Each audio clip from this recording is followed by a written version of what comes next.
Hej. I den her video der vil vi sætte fokus på smerter i underlivet, som oftest forbundet med den tid på måneden, hvor vi har besøg af tandrød. Det kan for mange være forbundet med en meget, meget smertefuld periode, hvorfor det også er rart at have et sæt øvelser, man kan gå til, og som kan, om man ikke fjerner smerterne, så måske lindre smerterne en lille smule. Over 300.000 kvinder går årligt til læge med underlivssmerter af en eller anden form. Det kan så oftest også være forbundet med de muskler, der sidder omkring underlivet, så den store psoasmuskel, som hedder, også kaldes mørbræden, som hæfter i lænden, og som går hele vejen ind gennem vores hofteparti her, og så hæfter her på toppen af låret, på forsiden af låret. Det er en stor muskel, som er med til at stabilisere hele vores holdning. Det er en muskel, der gør, om vi svejer i lænden, eller hvordan vi løfter os. Så den er rigtig vigtigt, og det er rigtig vigtigt at komme ind og få arbejdet med den. En anden vigtig faktor er blodcirkulationen fra vores blodbaner ud til vores muskler, så hvordan vi får iltet musklerne ordentligt. Så derfor vil det også være en lille smule vævende øvelser i den her sekvens. Du får behov for 2 blokke. Ikke et must, hvis du har dem, så vil det være en god idé. Så en pude eller et tæppe. Et eller andet, der i hvert fald kan foldes op, så du kan ligge behageligt og kan blive løftet en lille smule op. Så noget eller samme størrelse som det her, det kommer til at være noget, der kommer til at ligge inde under dig. Så find dit udstyr frem, og stil det til side her til at starte med. Og så kom om på ryggen og lig. Jeg starter først her med at lægge dig ned på ryggen. Placer fødderne i gulvet. Så fødderne her i hofteviddes afstand, armen ud til siden. Og så blot tillad hele bagsiden af ryggen at falde ned mod måtten. Så du mærker, hvordan rygsøjlen er lang, og hvordan hver ryghvirvel hviler ned mod yogamåtten. Og så begynder det så langsomt at finde ind til din vejrtrækning. Så begynder at kultivere ujjayi åndedrættet, som er åndedrættet indad gennem næsen. Så forsejl læberne og begynder at trække vejret ind og ud gennem næsen.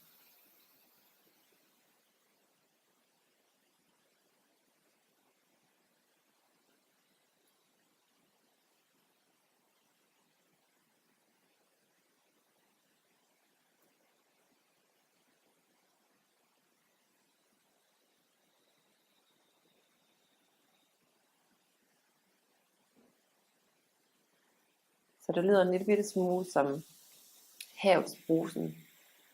Den lyd du laver i den bagerste del af munden.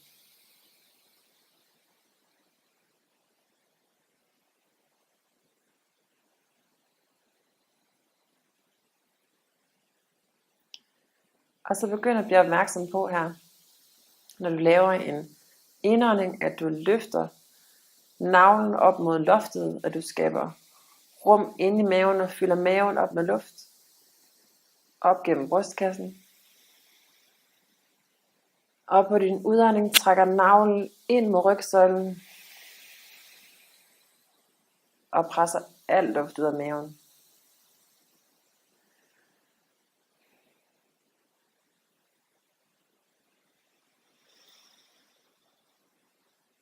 Indånding fyld op. Udånding pust ud. Gennem næsen. Tøm maven for luft, navlen ind til rygsøjlen. Og så ser vi, om du kan få det til at blive en flydende bevægelse, så du indånding fylder maven op med luft. Udånding tøm, navlen ind mod rygsøjlen. Så du virkelig her har fornemmelsen af, at musklerne i hele dit core arbejder. Så du kan mærke, hvordan musklerne strækker sig her, når du suger luften ind, og hvordan de trækker sig sammen og presser luften ud af maven. Så har jeg igen tænkt den her venepumpeøvelse, hvor du masserer organerne her i underlivet, men samtidig med til at øge blodcirkulationen i hele dit core.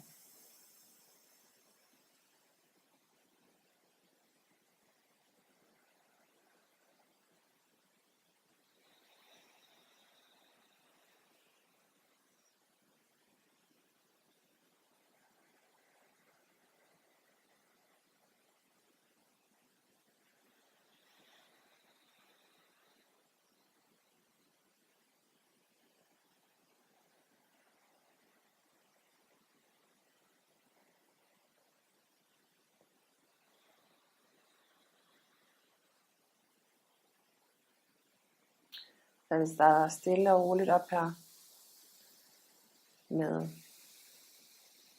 øvelserne.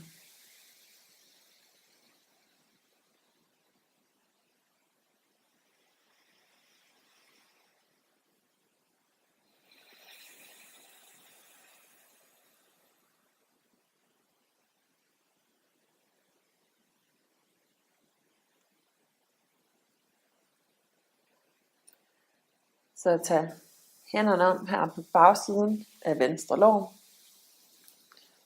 Så klem hænderne ind mod bagsiden af låret. Så du mærker her, hvor den store muskel på bagsiden af låret sidder, så du har en lille smule kompression her på bagsiden af låret. Og så begynd at vippe foden op og ned. Så tæerne op mod loftet, ned mod gulvet.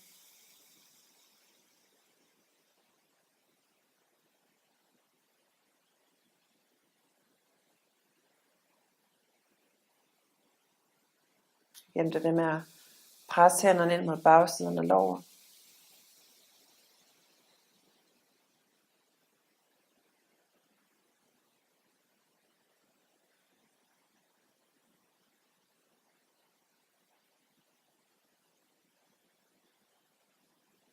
Og lige 5 gange endnu.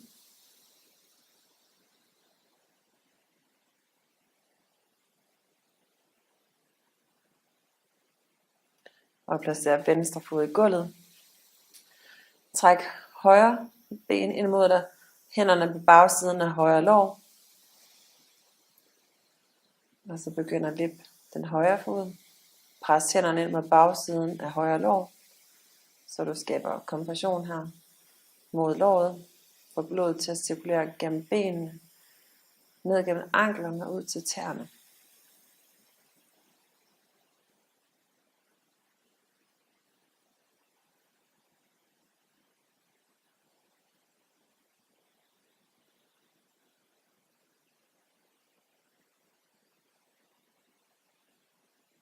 Og fortsæt med vejrtrækning ind og ud gennem næsen.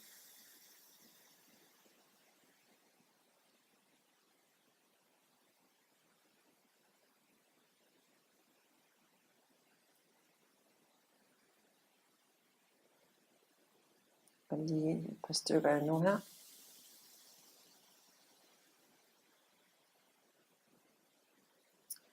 Og placer foden ned i gulvet igen.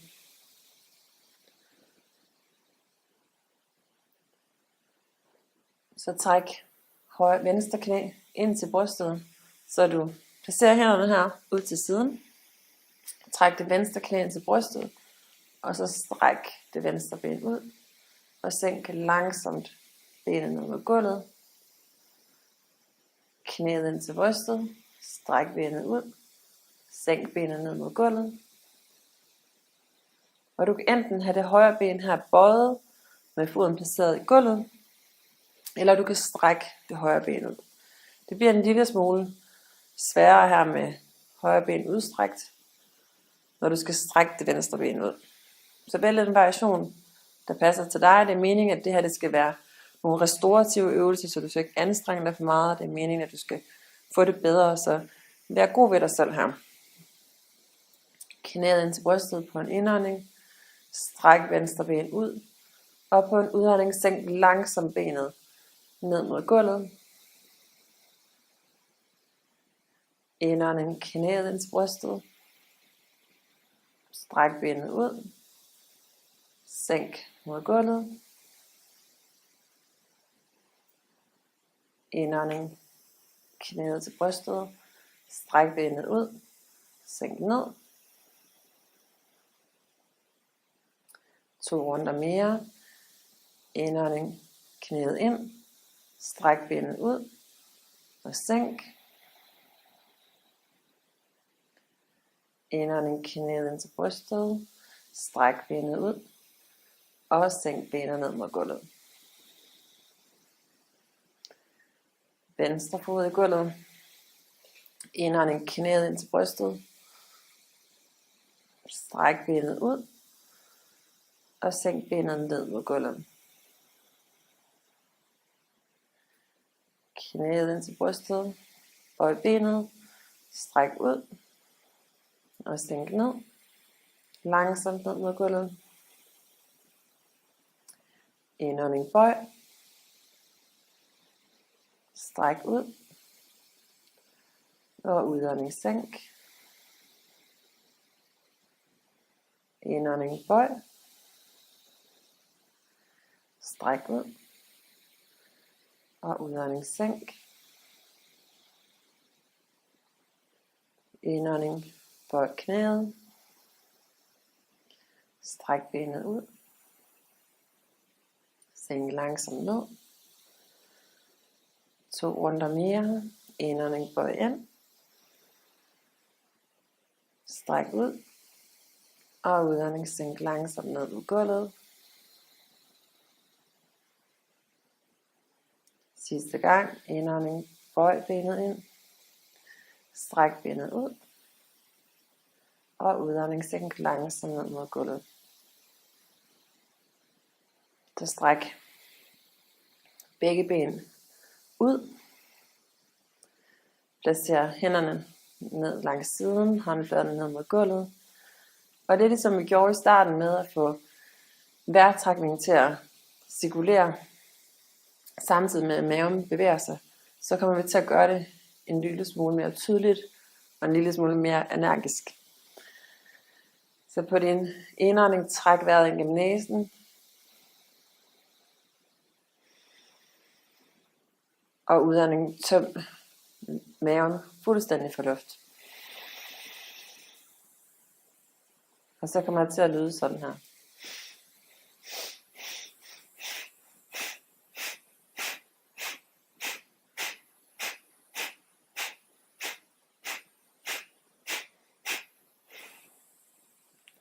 Så du har fornemmelsen af, at maven pumper ind og ud. Så du puster luften ud gennem næsen, trækker navlen ind mod rygstøjlen, så det bliver den her meget udtalte pumpebevægelse. Det tager et par gange, inden man ligesom får the hang of it og får styr på det, så prøv dig en lille smule frem. Det kan være, at det går en lille smule langsommere i starten, men det er helt okay. Det er en rytme, man lige skal have fat på at lige lære. Vi prøver en gang mere her. Så dyb vejrtrækning ind gennem næsen. Udånding, pust ud.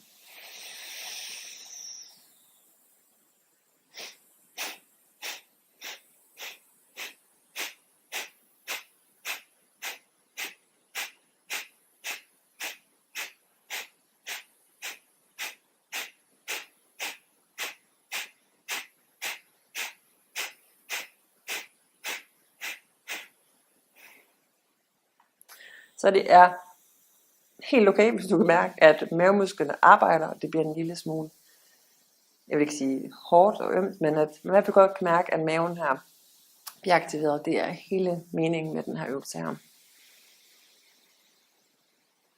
Så tag et par vejrtrækninger her, så normalt vejrtrækning ind og ud gennem næsen.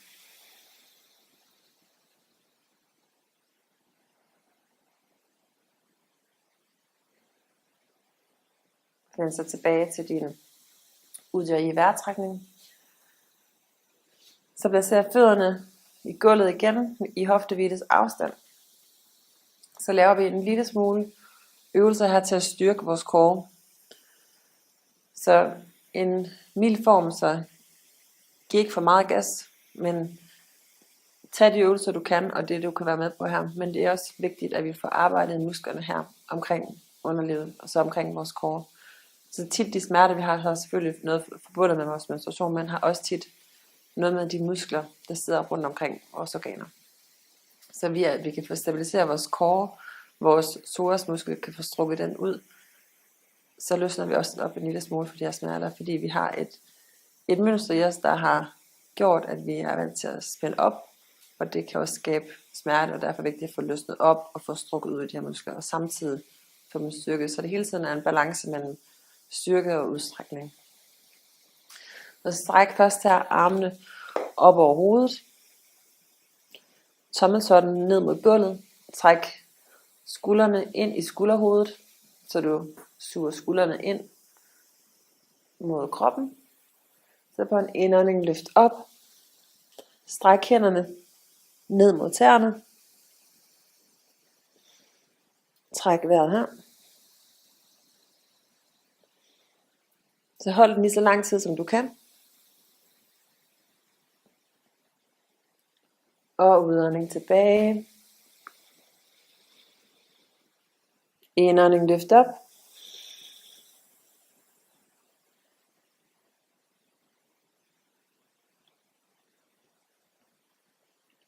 Og udånding tilbage. Indånding løft op.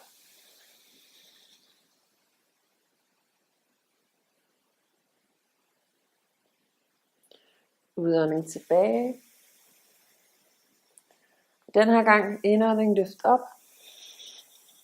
Stræk begge arme over mod højre. Så virkelig stræk det op her mod højre.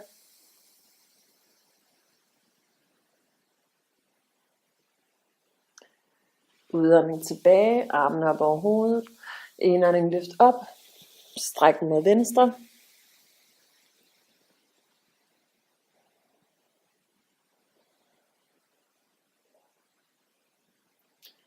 Indånding løft op igen.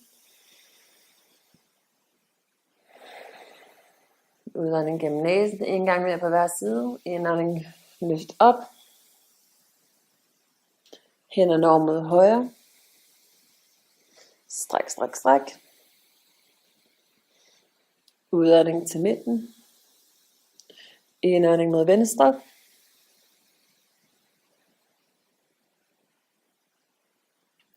Stræk det langt her mod venstre.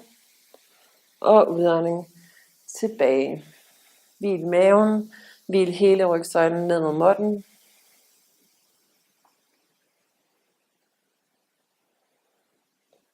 Så kryds benene her.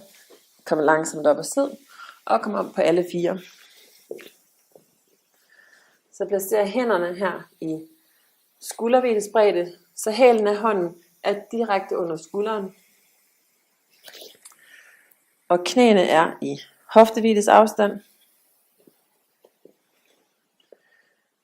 Så sørg for her, at du spreder fingrene godt, så du har et solidt fundament under hænderne under skuldrene, så hele overkroppen her er stabil. Så løft det højre knæ op. Træk knæet ind mod brystet. Knæet ned igen. Venstre knæ ind mod brystet. Knæet ned igen. Den her gang venstre knæ eller højre knæ ind mod brystet. Stræk det højre ben ud. Pres gennem højre hæl. Højre knæ ind til brystet. Stræk benet ud. Tæerne i gulvet. Højre knæ ind til brystet. Stræk benet ud. Tæerne i gulvet. Pres gennem højre hæl. Knæet til brystet. Stræk benet ud. Indånding knæet til brystet. Sidste gang på højre side. Stræk højre ben ud. Tæerne i gulvet. Pres gennem højre hæl. Og på en udånding bring knæet ned til gulvet igen. Indånding venstre side. Knæet ind til brystet. Stræk benet ud. tæerne i gulvet, og igen her pres gennem venstre hæl, så du forlænger benet ud gennem hoften. Benet er strækt. Indånding, venstre knæ ind til brystet. Udånding, stræk. Indånding, bøj. Udånding, stræk. Indånding, bøj. Udånding, stræk. Indånding, bøj. Og udånding, stræk. Sidste gang her. Venstre knæ i gulvet. Sæt dig tilbage på dine skinneben. Kort øjeblik. Du kan bruge blokken her til at placere mellem benene, hvis det er for meget at sidde tilbage direkte på hælene. Ellers kom ned selv. Knæene i hofteviddes afstand. Hælene peger ud til siden på hver sin side af hoften. Sid et kort øjeblik her. Hvil hænderne på lårene. Løft op gennem hjertet, så du sidder rank.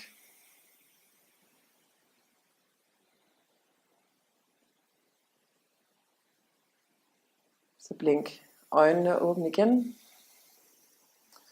Kom ned på alle fire igen. Den her gang på underarmene, så ligesom vi lavede skulperbevægelsen før, hvor vi lå på, startede med at ligge på ryggen, og til, hvor vi lavede en lidt mere energiske form for skulperbevægelse med maven, så kommer vi til at lave den her, mens vi står på alle fire med underarmene i gulvet. Men lad hovedet her og nakken hvile. Og så begynd langsomt at finde tilbage til vejrtrækning her, hvor du bevæger navlen og rygsøjlen ind og ud mod hinanden. Og hvis du synes det er ubehageligt at lave de hurtigere vejrtrækninger på den her måde, så tager du blot de helt naturlige rytme her, så du får vejrtrækningen til at flyde. Men så du virkelig har fornemmelsen af, at indholdet her i maven, at der kommer lidt tyngde på indholdet, så når du puster, når du trækker vejret ind, så bliver maven fyldt op med luft, og maven bliver tung ned mod gulvet. Men at du på din udånding trækker navlen ind mod rygsøjlen, og virkelig skal bruge måske en lille smule mere kræfter her, på at få tømt maven for luft. Så det tvinger dig også til at arbejde en lille smule mere.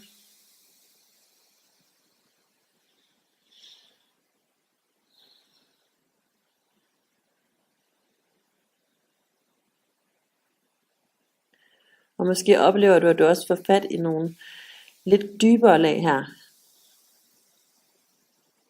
På den her måde. Men virkelig sørg for at slappe af i hovedet og i nakken.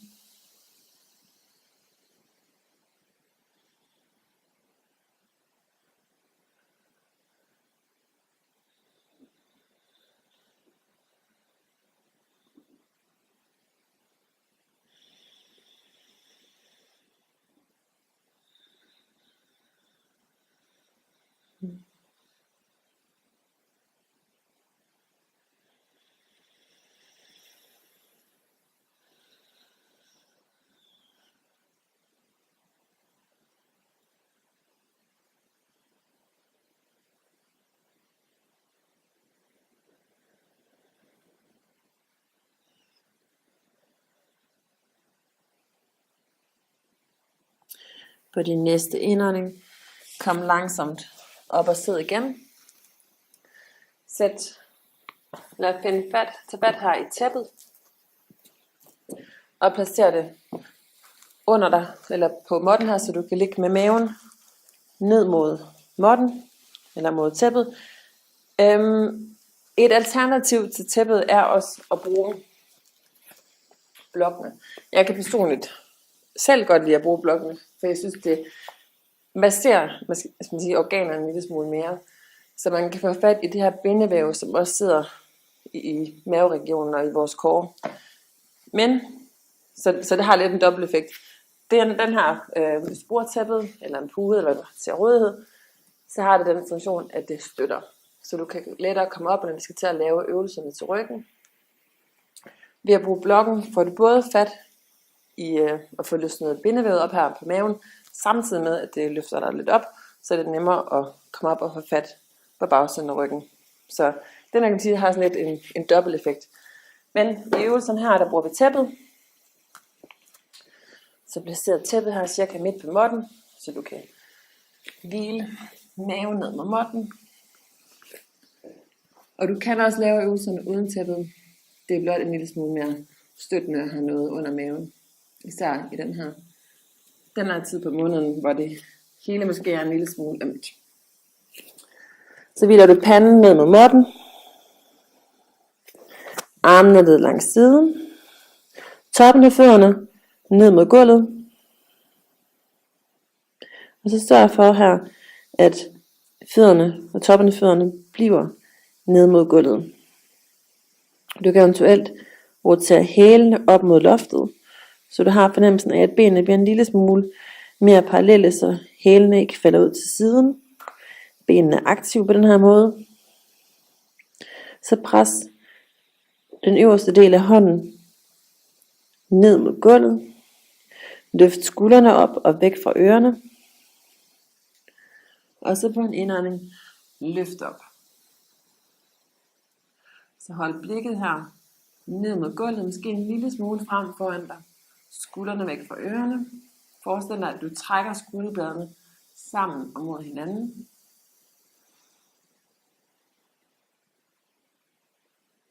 Og så på en udånding, sænk ned igen.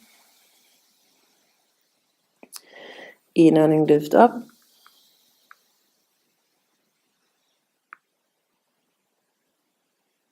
Udånding, sænk. Indånding, løft. Og udånding, sænk. Indånding, løft.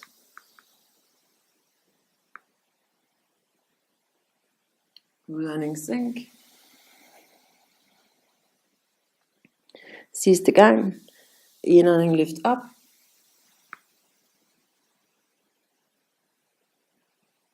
Og udånding, sænk. Løfter hele vejen op. Sæt tæppet til siden. Ha' blokken her inden for en overskuelig afstand. Og så kom op og stå her ved toppen af måtten. Vi laver en modificeret solhilsen, så vi får fat på bagsiden af benene. Får fat her i vores psoasmuskel. Så det her område kommer vi til at arbejde en lille smule mere med. Så placer hænderne her foran hjertet. Luk øjnene et kort øjeblik.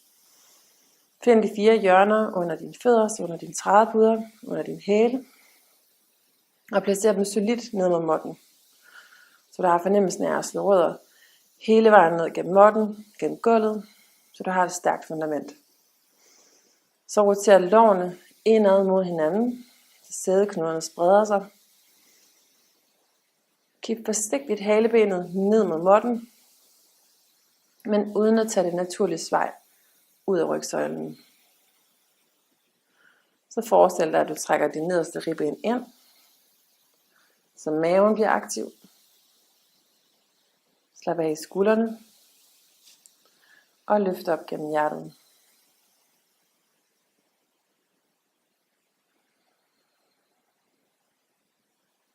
Og så blot observer den her fornemmelse af, at hele kroppen arbejder. Alle musklerne i kroppen er aktive, på trods af den her delvis passive stilling. Men musklerne her er med til at stabilisere, er med til at løfte, er med til at balancere. Så på din næste indånding, blink øjnene åbent. Indånding, løft armene op mod loftet. Og på en udånding, få langsomt ned mod gulvet. Bøj knæene her en lille smule. Løft halvvejs op, kig frem. Og så på en udånding, bøj knæene. Placer hænderne og træd tilbage til planken.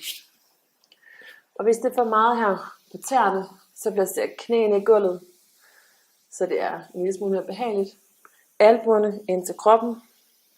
Og så sænk langsomt hele vejen ned på maven. Indånding, løft op til kobra.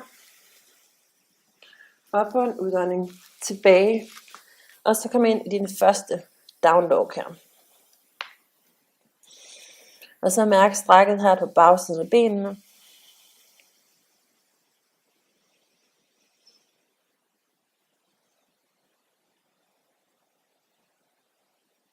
På din næste indånding, løft højre fod op mod loftet.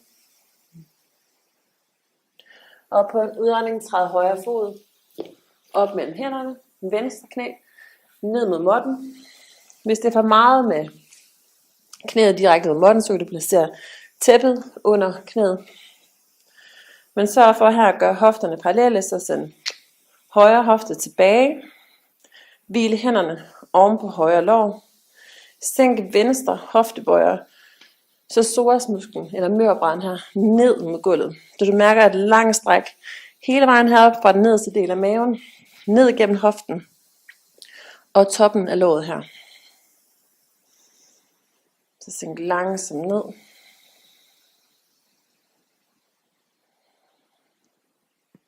Hvil hænderne. Og sørg for, at du ikke dumper ned i lænden, så løft op gennem hjertet.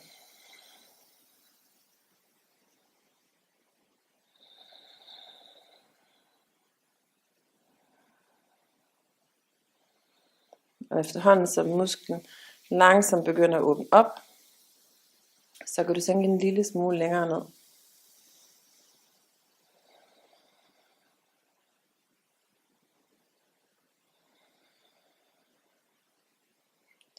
Næste indånding, send hofterne tilbage. Stræk det højre ben ud. Og så stræk, eller placer højre fod en lille smule længere frem end normalt. Og det er her, hvor blokken kan blive nødvendig. Det er ikke sikkert, at det er det, men hvis du ikke er til en fleksibel side, og du egentlig bare gerne vil have en lille smule mere støtte, så synes jeg, at du skal bruge blokken, for at det er en lille smule mere afslappende på den måde. Og så brug en indånding her til at løfte brystet op. Og så brug en udånding til at folde hen over dit højre ben.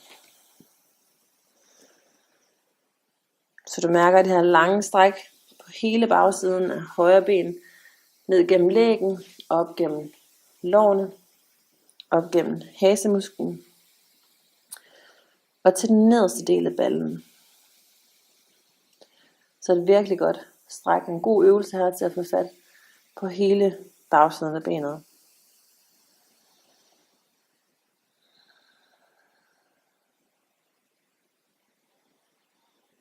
På din næste indånding, løft op igen. Placer højre fod i gulvet. Klodserne, blokken her ud til siden. Hænderne ved siden af højre fod. Og så træd venstre fod op. Cirka halvvejs tilbage her. Så venstre fod vinkler en lille smule ud til siden. Der er en lille linje her på højre hæl ned til venstre hæl. Så gør hofterne parallelle. Hofterne peger fremad. Hænderne her i taljen. Og så på en indånding løft op. Og på en udånding fold hen over højre ben her. Igen kan du bruge blokken her til at stille ved siden af højre fod på hver sin side. Indånding løft. Og udånding fold ind. Sørg for her at sende højre hofte tilbage, så hofterne hele tiden er parallelle.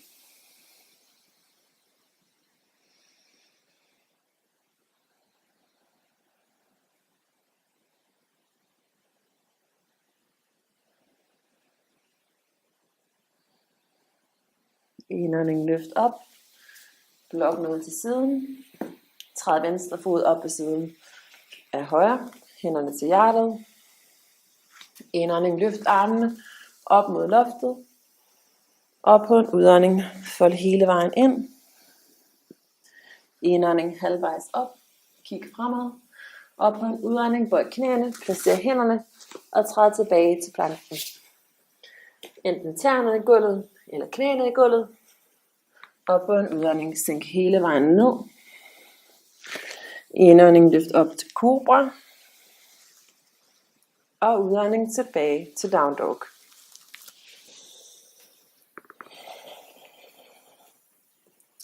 Indånding, venstre fod mod loftet. Og på en udånding træd venstre fod op mellem hænderne. Højre knæ i gulvet. Indånding til at komme hele vejen op, til at løfte op. Hvile hænderne mod venstre ben, mod venstre lår. Sænk højre hoftebøjer, højre psoasmuskel, højre mørbræd, ned mod gulvet. Pres ned gennem venstre lår, løft op gennem hjertet. Og så sænk ned. Og mærk det her stræk på hele forsiden af hoften. Fra underlivet, ned gennem hoften og ned til toppen af låret.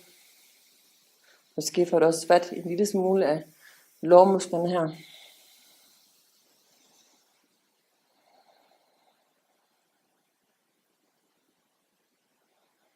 Så igen her for at sende venstre hofte tilbage, så hofterne er parallelle.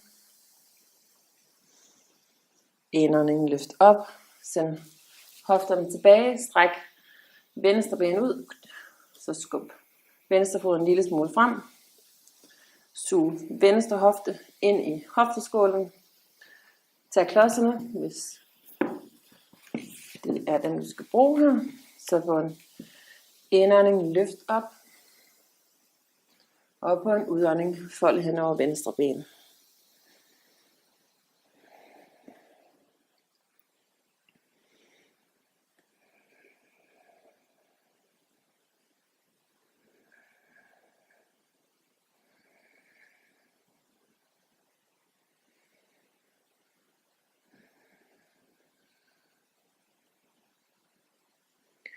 På din næste indånding, løft op igen. Placer venstre fod i gulvet. Løft op. Gå højre fod ind, cirka halvvejs. Venstre hæl mod højre hæl, så hæl til hæl linje. Højre fod vinkler en lille smule ud til siden. Blokken her på hver sin side af venstre fod. Indånding, løft op. Og udånding, fold ind. Sug venstre hofte ind i hofteskålen. Hofterne er parallelle.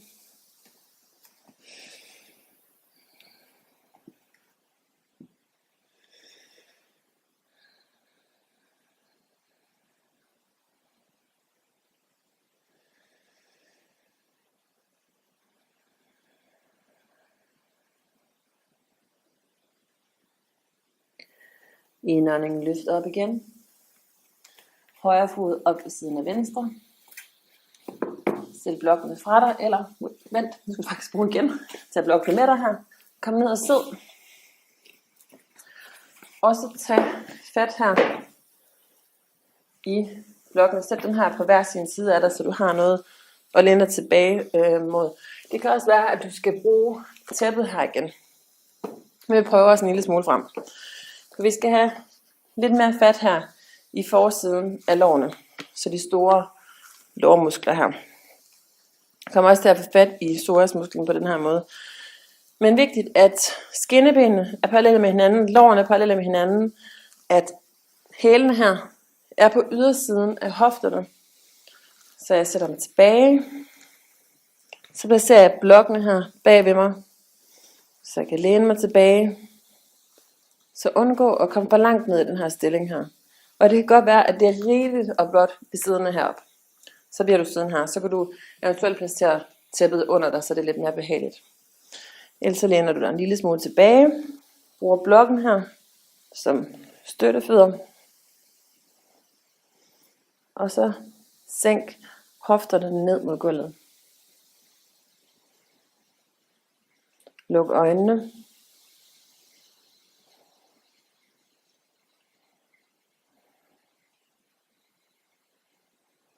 Og brug din næste indånding til at komme op. Og så stil klodserne på blokken her til side. Kom om på ryggen og lig. Stræk benene ud.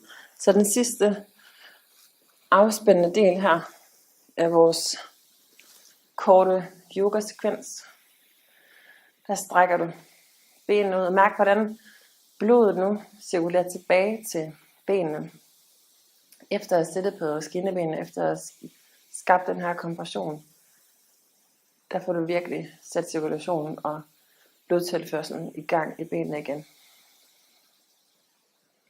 Så ikke nok med, at vi får strukket toppen af låret ud, for vi også lavet en form for venepumpeøvelse.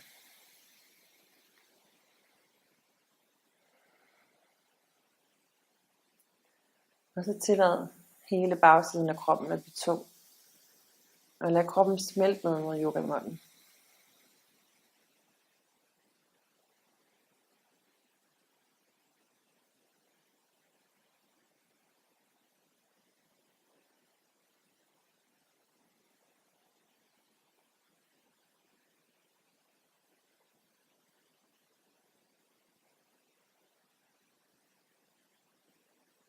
Så tillad en følelse af ro.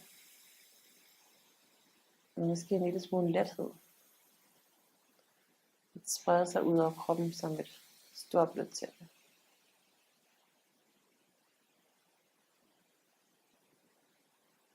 Og så overgiv dig her til shavasana, som er den sidste øvelse i vores yogapraksis.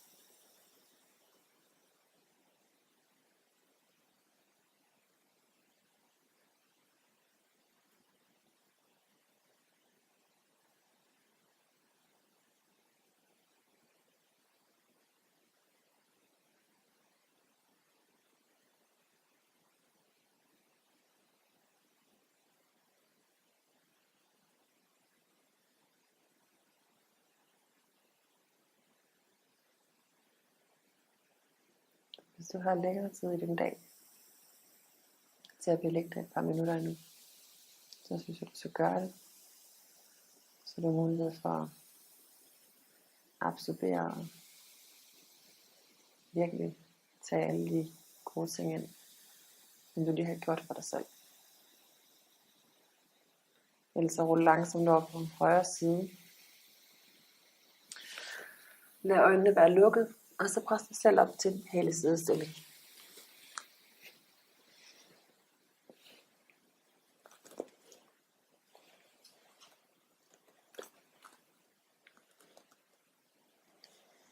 Hvil hænderne ned mod knæene. Sæt dig op rank. Og løft gennem hjertet.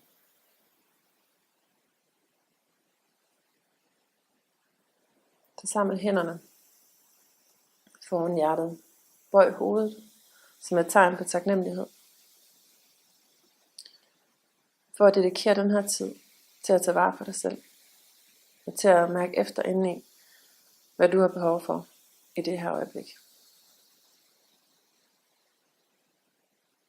Namaste.